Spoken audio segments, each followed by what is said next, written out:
அப்படி சொன்ன மாதிரி எனக்கு 1:30 மணிக்கு கொடுக்குற சொல்லிச்சு, 2 மணிக்கு கொடுக்குற சொல்லிச்சு, 6 மணிக்கு கொடுக்குற சொல்லிச்சு. கேட்டு கொடுக்குறேன்னு சொன்னீங்க இல்லையா? நீங்க கடன் கேட்கறது இல்ல. கேட்டுக்கிறேன் சார், கேட்டுக்கிறேன் சார், கேட்டுக்கிறேன் சார், நான் வாங்கி தரேன் சார். 1 மணிக்கு போட்டுக்கிறேன். நானே வந்து 2 டைம் சொல்லியாச்சு. கொடுக்குறாங்க சொன்னாங்க ரைட்டுங்க. இருக்கா? சரிங்கண்ணா. இவருக்கு பேர் என்னங்க? என் பேர் அமுல்.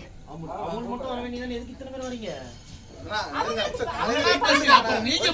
என்னன்னா புரிஞ்சுக்கா பேசுங்க. காலையில ஒரு வையம் போனேன் இருங்க, காலையில ஒரு வையம் போறேன். இருங்க, கௌதமன் ஒருத்தர் இருக்காரு, நீங்க ஒரு ஆள் வந்து கேட்க வேண்டியதானே? அதுதான் நான் சொல்றேன் பாருங்க.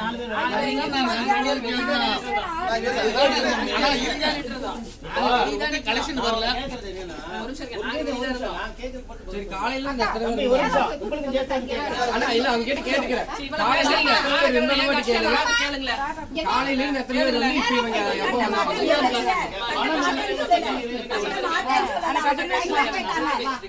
நீங்க பேசுறீங்க, அவங்களும் பேசுறாங்க, யாருக்குமே பேசுறது. நீங்க பேசுறீங்க கேக்குறேன். இப்ப நீங்க பேசுறீங்க தம்பி தம்பி ஒரு பேசுறீங்க. இப்ப இந்த என்ன பண்றது?